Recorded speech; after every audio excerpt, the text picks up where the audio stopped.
Before my birth mother passed away, she entrusted me to her sister, who was the second wife of a court official in the capital, to raise me as her own. When my aunt received me, she held me tight, her eyes brimming with tears. My poor child, why such a tragic fate?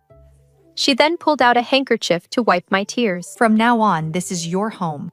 I'll be your real mother. Outside the door, a young boy, who had just excitedly entered with a porcelain cup, froze. The teacup in his hand slipped and shattered on the floor. He gritted his teeth. Mother, that is exactly what you told me back then.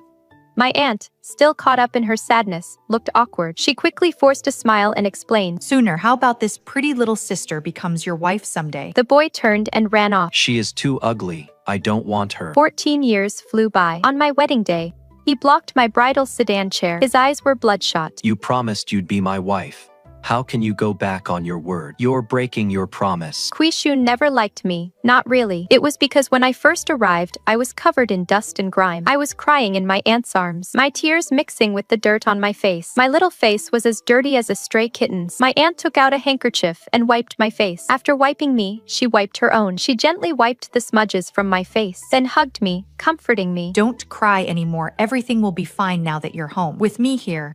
This will be your home from now on. I'll be your real mother. Back then, I didn't understand. She had only been married to Quimin, the court official from the Ministry of Justice, for 3 years. And her relationship with Quishun, the eldest son from Quimin's previous marriage, had only just started to improve. Quishun hadn't accepted her at first. She had to rein in her own personality and coax him gently with soft words. She poured her heart into it, devoting herself completely. When he was sick and cried out for his mother in a nightmare, she held him, patting his back and promising, Sooner, get well soon. Even though you're not my own flesh and blood, I swear to the Bodhisattva, I will never treat you poorly. Just think of me as your real mother. Quishun was cared for by her with such devotion for several days. Only after he recovered did his attitude finally change. He started calling her mother. He would also bring her his newly written calligraphy practice, or show her the crickets he'd just caught. That day, he had just received a special cup of tea. He was eagerly bringing it to my loving aunt. But he happened to overhear my aunt's last comforting words to me. With youthful impulsiveness, he became furiously jealous on the spot. He smashed the teacup. Later, even though my aunt explained things to him, he was stubborn.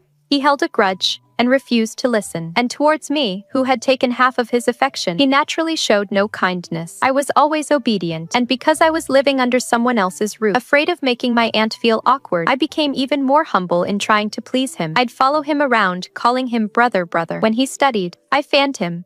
When he caught crickets, I wove cages for him, but he would impatiently shoo me away. Stay away. Your aunt took my mother's place, and now you want to take mine. Then he'd mock me. You look like a skinny bean sprout, and you actually think you can be my wife. Dream on. My eyes welled up with tears, but I gritted my teeth, pretending not to hear. My uncle came home from work and happened to see it. He took my hand and led me to the alley entrance to buy me many candied hawthorns and preserved plums. After he tucked me in for the night, I heard him angrily confronting my aunt. You've spoiled him rotten. He'll be 9 next year. Still, so clueless. He lost his own mother, too. But he can't put himself in someone else's shoes, can't be considerate of his sister. Instead, he is acting like a baby, fighting for attention. Auntie tried to smooth things over, playing to his mood. All right, dear. Doesn't this just prove that Shun sees me as his real mother? That is why he is jealous of Aning. Good thing our Aning has such a sweet nature. She doesn't hold anything against her brother. She chuckled and added, the kids just met. It is totally normal for them to clash a bit. They'll grow fond of each other the more time they spend together. Who knows, they might even become inseparable later on. The day Auntie hoped for never quite came. Instead, the rift between us only deepened. My birthday, you see, was only 2 days after Quishun's. Uncle and Auntie discussed it. Aning just joined our family, and she is turning 6. That is a milestone birthday. Let's host a banquet, Uncle suggested, and invite the prominent families from the capital. It'll be like officially adopting her. If the 2 kids end up together later on, that would be wonderful. But if not, we still need to let everyone know that the Kui family has an adopted daughter, and that she is from a respectable family. That way, no one will dare look down on her. Auntie was deeply touched. Her eyes welled up. She wrapped her arms around his waist and softly replied, My dear. Uncle patted her back, and with a smile he said, There. She is your sister's child, so she is my child too. It is the least I can do. Since you joined our family, you've always put so much effort into Shun's birthday. This year, Let's just celebrate them together. That was the plan, but on the day of the banquet, Guishun was nowhere to be found. The banquet ended abruptly. The whole estate was in a frantic search for him. It wasn't until late that night that the servants found Guishun at his birth mother's grave. He was slumped against his mother's tombstone, fast asleep, drooling all over the ground. Uncle was both frantic and furious. For the first time ever, he gave him a good few whacks with a board. No one could talk him down. Auntie stepped forward to intervene, but he pushed her aside. This is all your fault for spoiling him. It is just a birthday. He has one every single year. This is the first time he is sharing it with his sister, and he decides to throw a fit. He is a boy, but his heart is smaller than a pinprick. How can I ever expect you to achieve anything great in life? How will you ever uphold our family name? You have the gall to cry at your mother's grave. But where have your stepmother and I ever mistreated you? You miss your mother. Doesn't your sister miss hers too? She is 3 years younger than you, mind you. Late that night, Guishun lay on his bed, quietly sobbing. His wet nurse stood by him, gently trying to comfort him. Young master, you were never this petty before. How is it that now that you're older, your temper has gotten so stubborn? The master didn't really mean to hit you. He was just terribly worried. When you ran off like that, the master was so frantic he was practically spitting fire. Guishun, his voice muffled by tears, interrupted. Why would he be worried? He wasn't worried at all. Now, he has a new wife and a sister who loves to play innocent. He probably wishes he could just beat me to death. The wet nurse patted his back, gently trying to soothe him. The master just feels for young Miss Ning. Her father died in battle before she was even born. Her own mother also passed away from illness. None of her relatives could be counted on. Otherwise, she wouldn't have traveled all this way to our family. I pushed the door open and stepped inside. I followed Guishun's lead, calling out to the nursemaid too. She immediately stood up. Look, young master, Miss Ning's here to see you. Come on now, no more tears. Guishun saw me enter. He immediately stopped crying. He quickly turned his face away. I crouched by the head of the bed. He was tucked under the covers. I couldn't see his wounds, and I didn't dare lift the blanket to check, afraid of making him angrier. So I just asked softly, Brother, are you still hurting? He just let out a heavy snort, still not looking back at me. I pulled a small bottle of wound medicine from my sleeve and tucked it into the nursemaid's hand. I instructed her. This medicine was from my father's time in the army. My mother kept it safe all these years. It is excellent for external wounds. The nursemaid thanked me profusely and patted my cheek. Miss Ning, you're so thoughtful.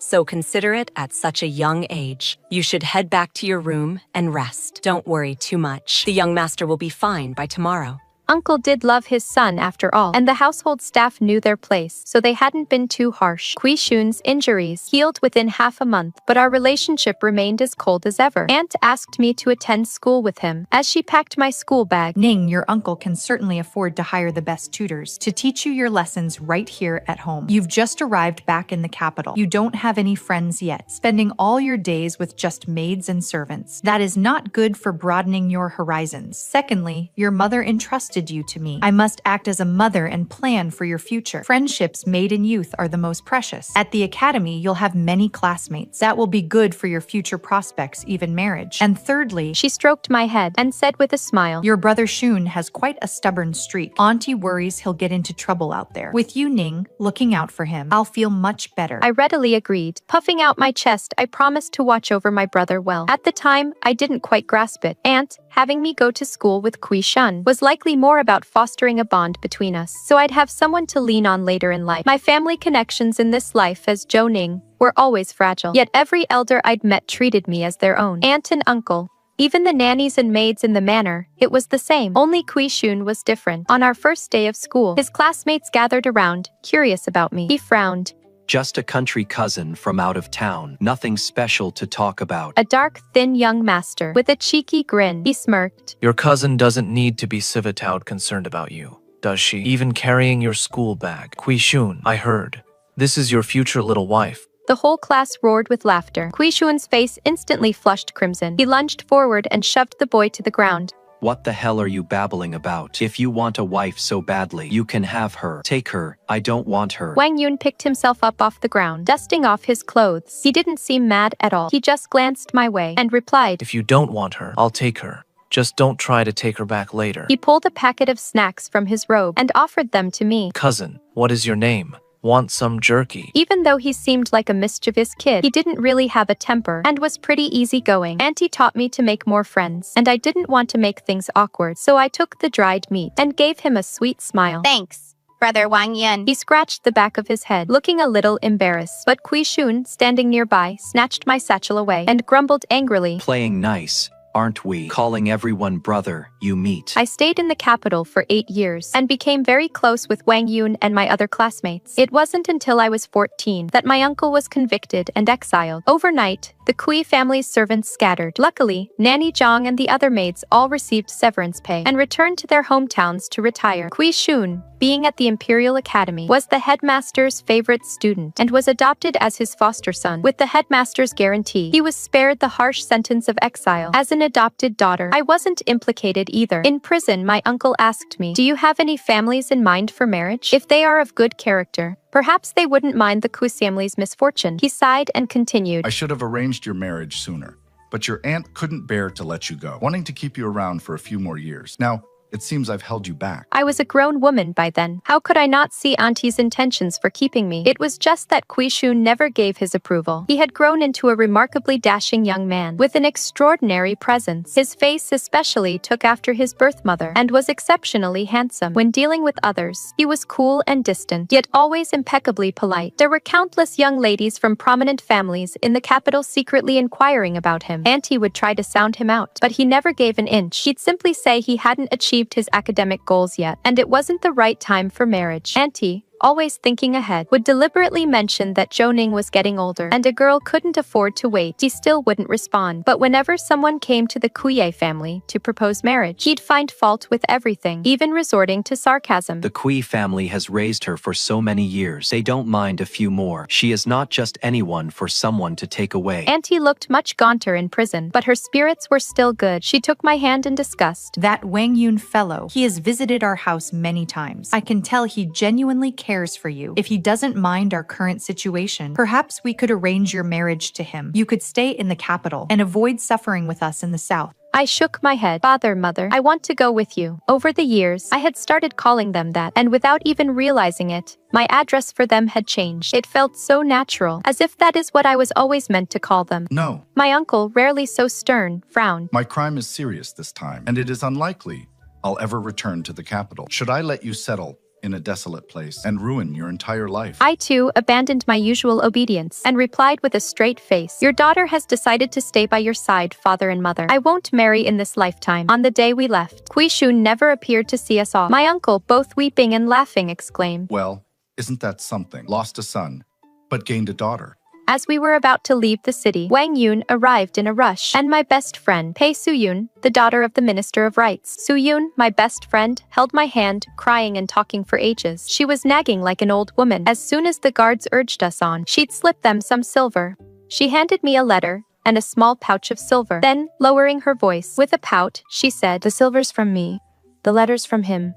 I didn't even want to pass it on for him. Didn't want to hold you back." She then sighed and added, "But now that you're heading south, it is pretty much like becoming a nun anyway, so I guess it doesn't matter if you're held up." Wang Yun didn't say much. He just handed me a heavy bundle. It is all your favorite snacks. You probably won't find these down south. Once you're settled, send word through someone, and I'll send you more. He then added, It is not just for you. I remember your aunt enjoys these dried meats and pastries too. Finally, he stammered for a moment. My father said he is fine with whatever I decide. I quickly cut him off. "I'm leaving now." Take care.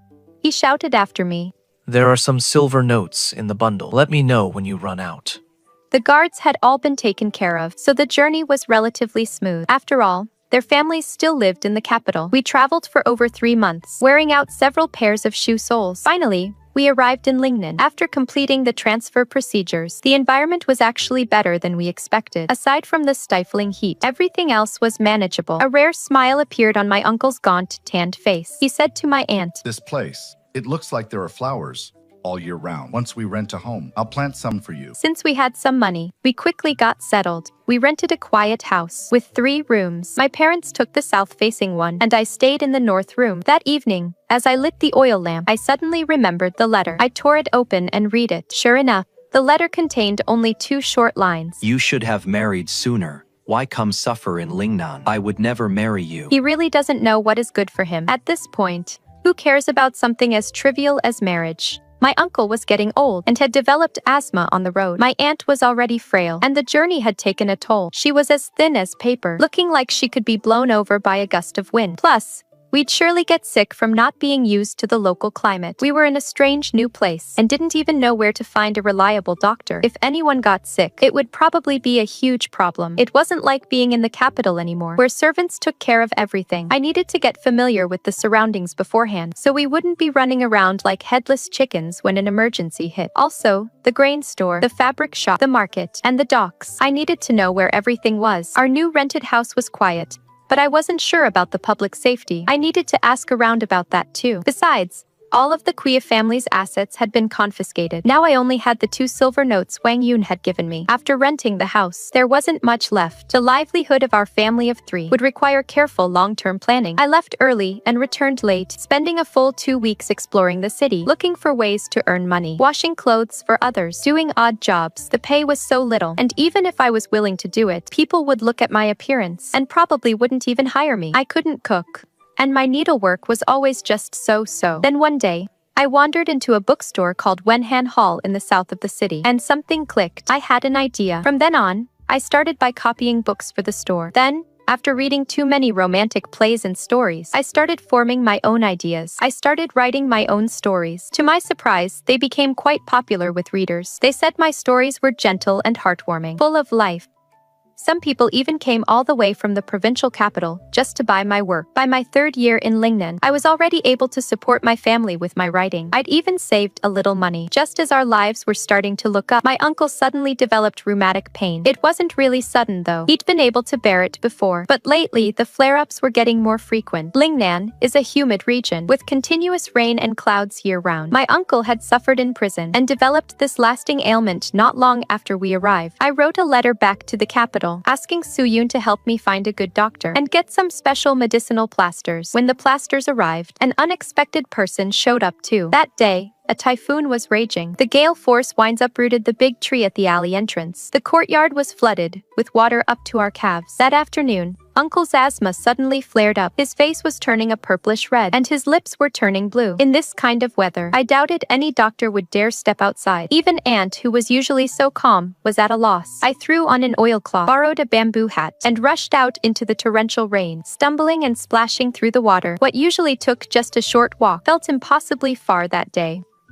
It felt as long as the road I took to Aunt's house after my mother died years ago. My heart was filled with dread. Thankfully, when I knocked on Dr. Shu's door, he took one look at me and knew the situation was critical. Without a word, he put on his raincoat, grabbed his medicine box, and set off with me. The wind was truly ferocious. We were like dry leaves, ready to be swept away by the gale at any moment. Old Man Shu's medicine box was swinging wildly. He had to hold it down with one hand. As we reached the alley entrance, a powerful gust of wind hit us. It snapped a thick branch off the old banyan tree. The moment the branch fell, Old Man Shu grabbed my arm and pulled me back with all his might. It crashed just a foot from my feet. Don't be so reckless. His voice was drowned out by the wind and rain, so I didn't hear it clearly. I just saw the alley was completely blocked by the broken branch, leaving only a narrow gap. I could barely squeeze through sideways. Just then, we heard a horse neigh from the other side of the alley. In this god-awful weather, who would be riding a horse? The splashing of hooves grew closer, then stopped abruptly right at the alley entrance. A figure jumped off the horse, wearing a straw cape. He was powerfully built. He suddenly ripped off his bamboo hat, revealing an anxious face. Zhou Ning. It was Wang Yun. In the past 2 years, he'd put aside his carefree ways, studied diligently, and finally passed the imperial examinations. Then,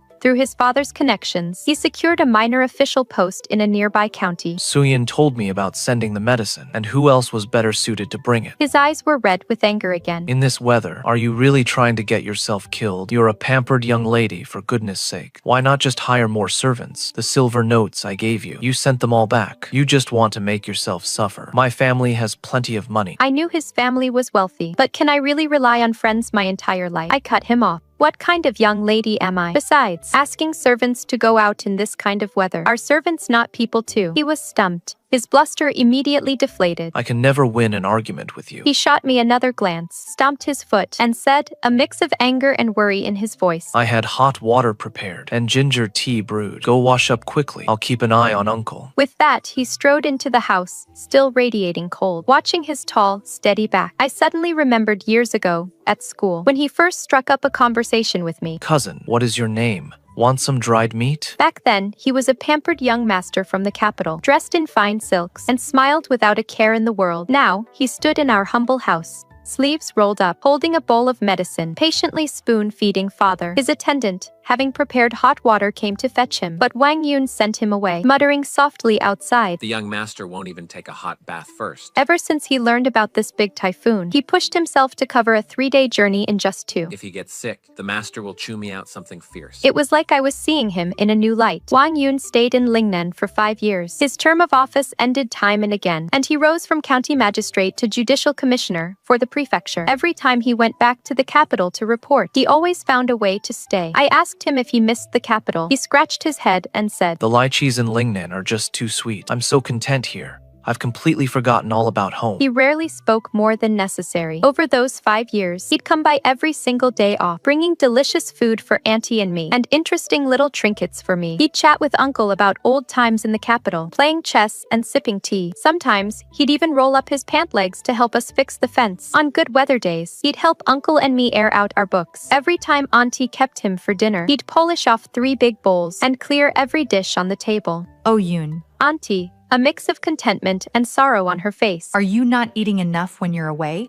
He wiped his mouth and chuckled. The Cantonese food outside is just too sweet. Nothing beats Auntie's cooking, though. Auntie smiled, putting more food on his plate. That is a good boy. Eat a little more. Late that night, as I helped her get ready for bed, she suddenly took my hand. She stroked the calluses on my fingers, worn from years of writing, and sighed. Ning, or if only I hadn't insisted on keeping you here back then and betrothed you to Wang Yun, would you have been spared all this hardship? I leaned into her embrace. I have a father who dotes on me and a mother who loves me. Lingnan is bursting with flowers and so many more fresh fruits and flowers than the capital. It is just the thing to satisfy my cravings. I don't feel any hardship. It is just, I just wonder how Kui Shun is doing these days. I remember, he always looked at me with such disdain.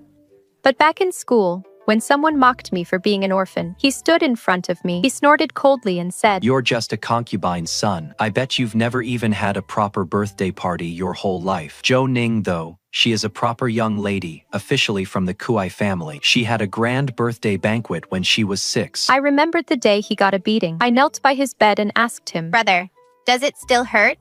He just grunted, turning his head away from me, but his eyes were all red. He looked so incredibly hurt, like he was about to burst into tears. Then I recalled another day when our teacher let us out early. I suddenly got a craving for roasted sweet potatoes, so I bought some from a farmer. Then we went up the mountain, dug a hole, buried them, and started a fire to roast them. He was so impatient, telling me I was just wasting time, but he didn't dare leave me by myself and go ahead. He just grumbled.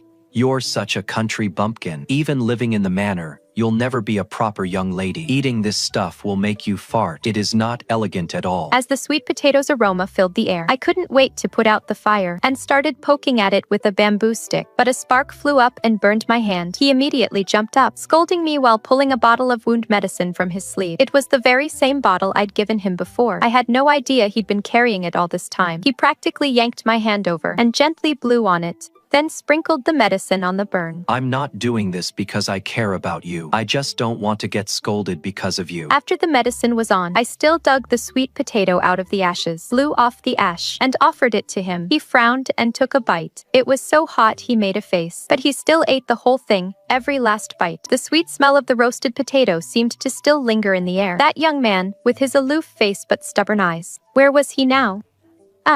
Even if Uncle didn't say it, I knew. He must be missing his son terribly. Would they ever have a chance to reunite in this lifetime? The turning point seemed to happen overnight. Even though 6 years had already passed, the news of course came from Wang Yun. He rushed over in the middle of the night, shouting even before he entered the courtyard. Uncle, Auntie, Incredible news. It is overturned. The imperial decree has been issued. Auntie and uncle quickly dressed and got out of bed. They opened the door. I rubbed my aching wrists, tired from writing, and put down the story I was halfway through. We all just stood there, stunned for a long moment, until Auntie's sobs finally broke the silence. Only then did uncle let out a long, slow breath, as if a huge boulder that had been weighing on his chest for 6 years had finally rolled away. Who was it? Who petitioned the court to re-examine the case? Quishun, of course. Shunner.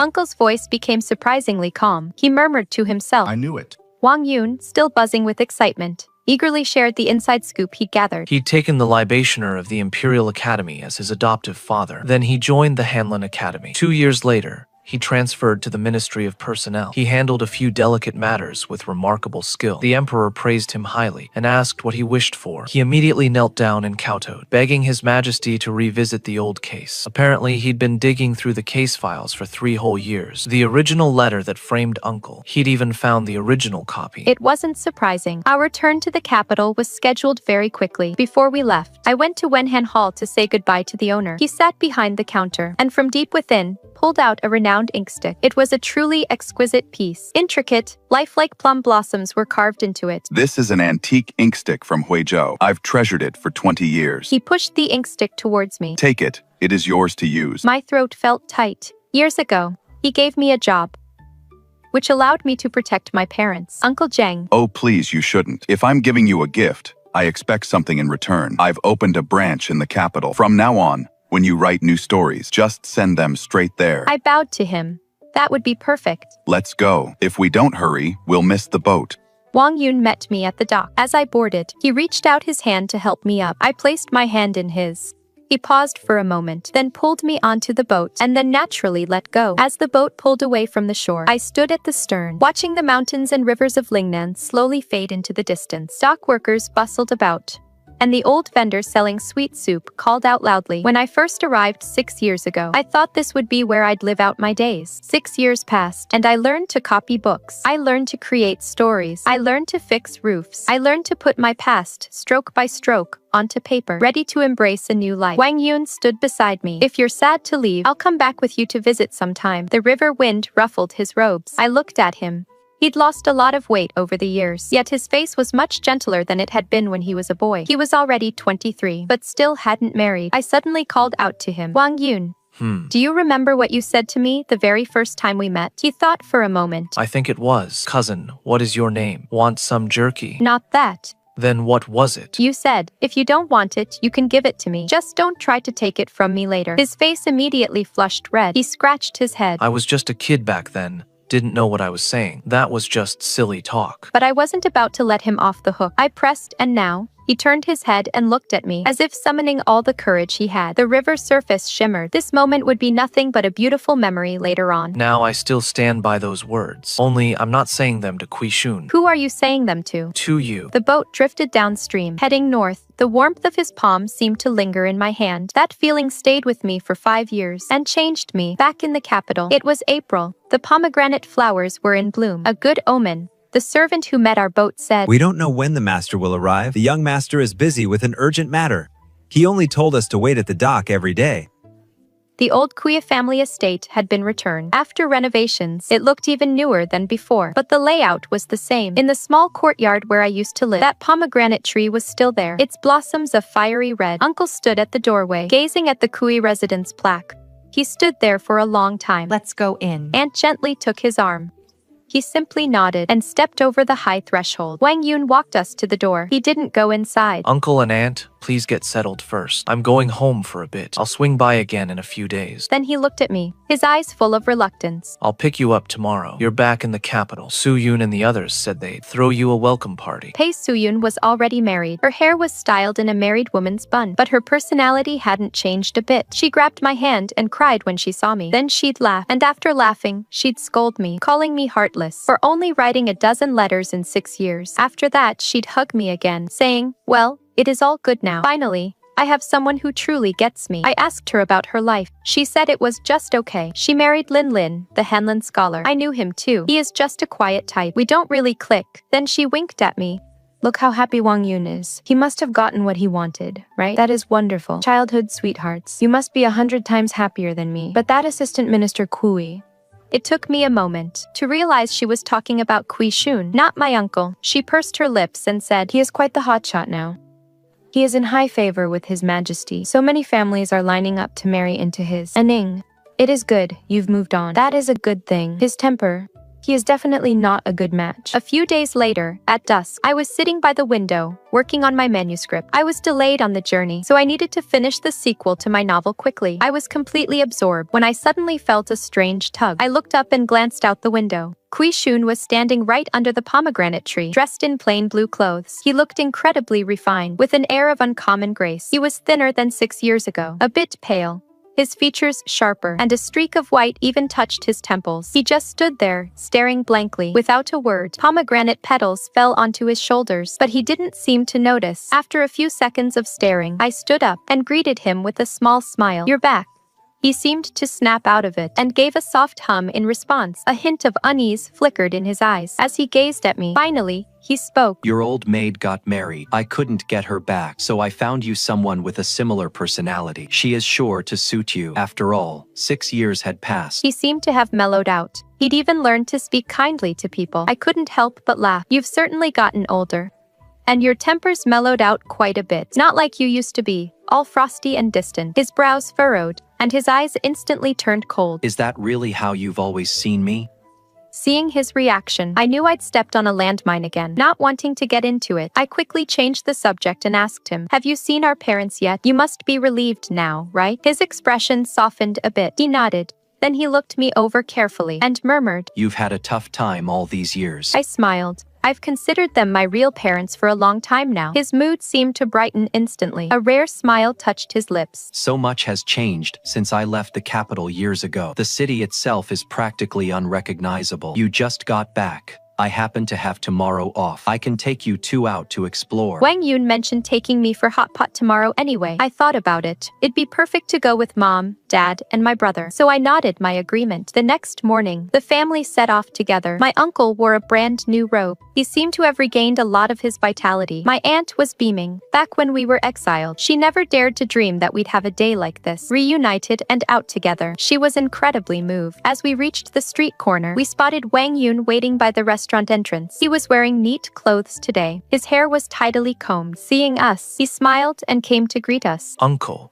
He respectfully bowed. Then he cupped his hands to Kui Shun. "Brother Kui, it is wonderful you could join us too. That is just fantastic." Kui Shun frowned. He responded coolly, "We are family, traveling together. Of course we're together. It seems some outsiders decided to invite themselves." These two never got along. It was probably Kui Shun being difficult. Now that I was practically Wang Yun's fiancé, and he was like a brother to me, I quickly stepped in to smooth things over. I'd already made plans with Wang Yun. My aunt also chimed in. Zanji, did you reserve a table? Wang Yun nodded in affirmation as he led the way. He naturally walked beside my aunt. Kui Shun's brows were furrowed, but he didn't make a scene in public. The private room wasn't large. There was a square table. My aunt sat at the head of the table. My uncle sat to her right. I was about to sit to my aunt's left when Kui Shun pulled out a chair first. "You sit there." He glanced at Wang Yun. Wang Yun didn't contend for the seat. He sat next to my father. He asked about my father's leg ailment with concern, saying he'd brought some ointment from a famous shop. It was very effective. My father patted his hand, a smile on his face. "You're too kind." Kui Shun sat down right next to me. He picked up the teapot and poured tea for the elders. He only poured for himself last. My cup remained empty. He didn't pay it any mind. I'd never liked drinking tea since I was little. I'd always said it made me lose sleep. Wang Yun reached for the pot. He poured me a cup. He smiled and said, "Brother Kui, try this. It is top-grade Lao Jun Mei from Wuyi Mountain." Kui Shun took a sip and set it down. "Brother Wang, you've been out and about for years. You've even become a tea connoisseur." Wang Yun gave a frank laugh. "Connoisseur is a bit much, and Ning likes it. I just helped her taste a few varieties." His words hung in the air. The atmosphere stiffened for a moment. Just then,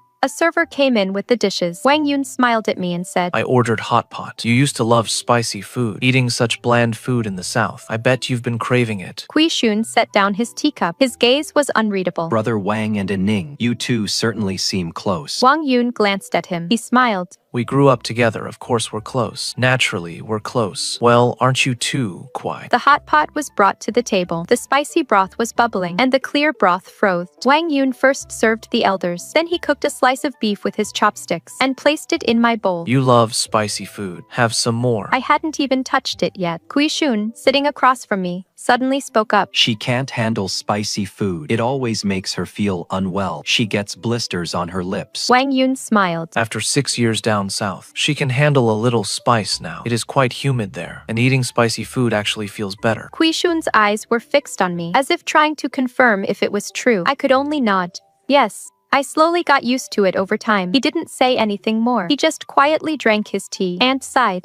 So many years have flown by. A Ning is already 20. If only that incident hadn't happened, she'd probably be a mother by now. Then she asked, Wang Yun, you're 24 this year, aren't you? Wang Yun looked at me. Yes, 4 years older than Aining. We've known each other for 14 years. He smiled again and said, Back in school, everyone used to call Aining little cousin. Kui Shun snorted. What is that got to do with you? She is not even twin your cousin. The atmosphere grew tense again. Aunt, seeing this, smiled and tried to smooth things over. Come on, everyone eat up. Cool, you too, start eating. This place has pretty good food. Kui Shun mumbled in response, but he still didn't eat much. Wang Yun, however, drank with Dad and told funny stories from Lingnan. He talked about a year a typhoon ripped off a roof, and he climbed up to fix it, but ended up falling into a mud pit. Dad burst out laughing. Aunt chuckled too. I couldn't help but crack a smile. Kui Shun sat silently opposite me, twirling the teacup in his hand. When I looked at him, he was staring at Wang Yun. His expression was unreadable, without a hint of emotion. Noticing my gaze, he turned his head and met my eyes. For a moment, he looked away.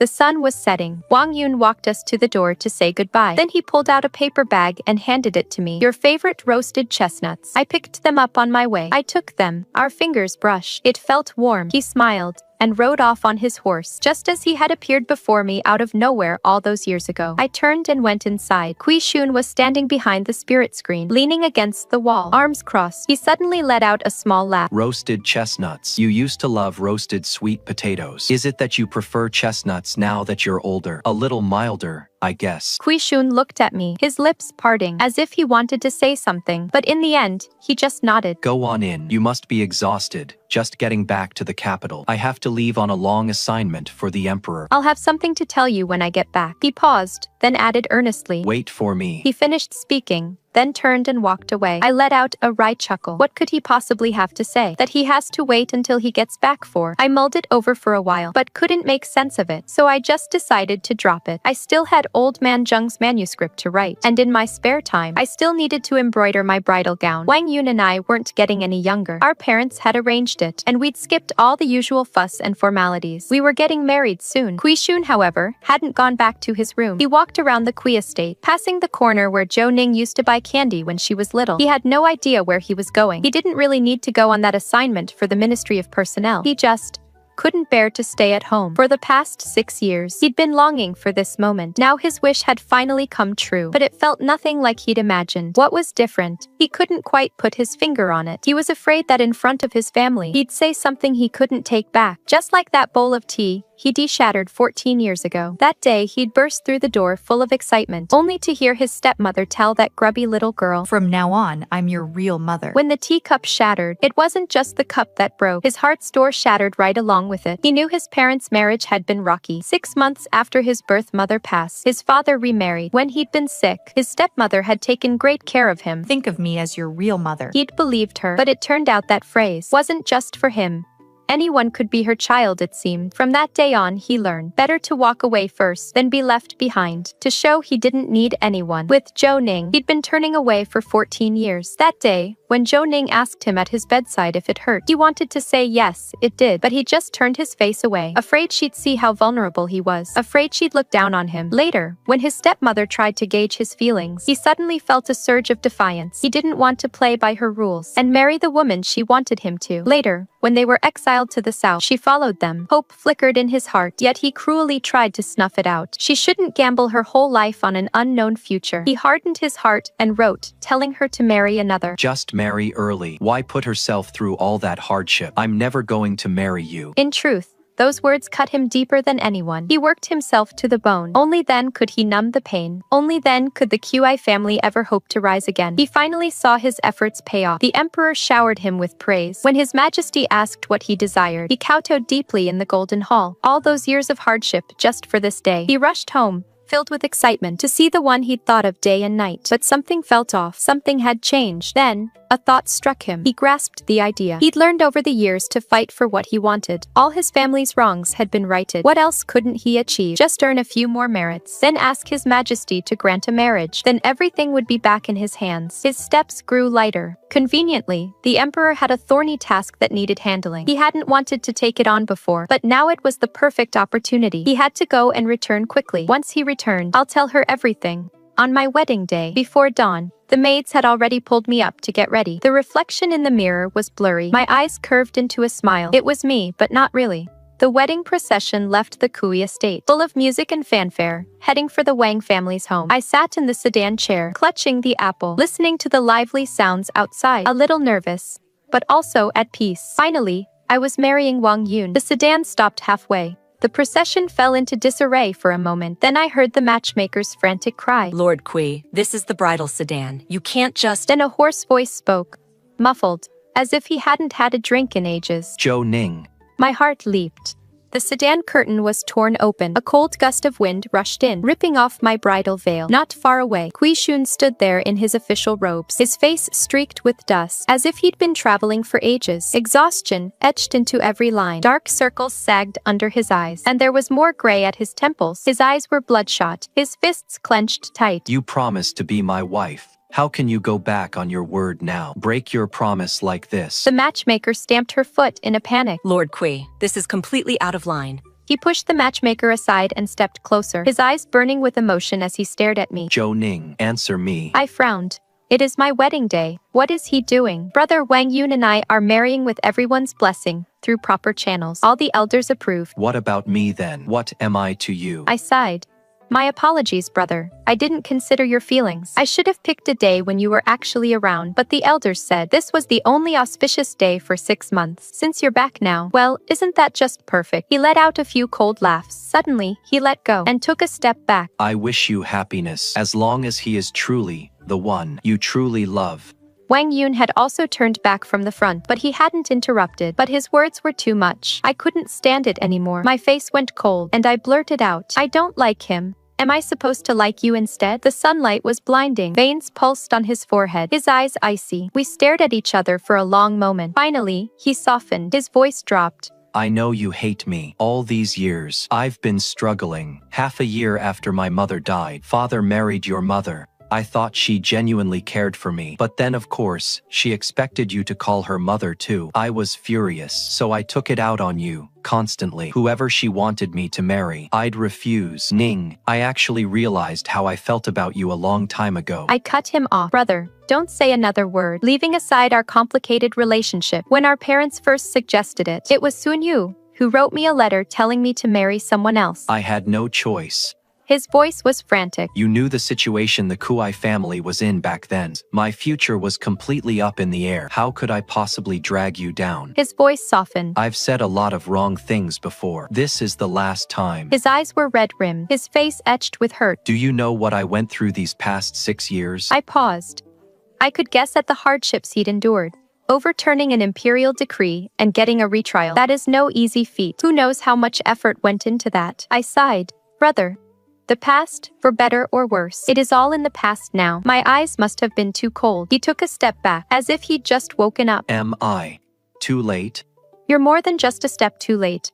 I remembered that typhoon day, 6 years ago, down south. Father fell gravely ill. I braved the storm to find a doctor. A tree branch crashed down. In that moment, I thought, if I died, would he regret never being kind to me? Then Wang Yun arrived, soaked from the storm. He protected my family for me. That is when I knew. The one I was meant to wait for. It was never you. The wedding attendant urged the sedan chair to move. I lowered the curtain. Let's go. Don't want to miss the auspicious hour. The music started up again, and we continued on our way. Kui Shun's stiff figure remained behind, looking lost and forlorn. Yet, he clutched that old medicine bottle tightly in his hand. Red candles flickered in the bridal chamber. Wang Yun was entertaining guests in the front hall. I sat in the room. My bridal veil had already been lifted. All the servants had withdrawn. I was alone in the room. Outside the window, the shadow of a pomegranate tree swayed. Fallen blossoms covered the ground. Maybe it is because I've written so many stories, living through other people's stories. I've seen too many partings and reunions. I empathize more easily than most. All that heartbreak Kui Shun talked about, I understand it all. But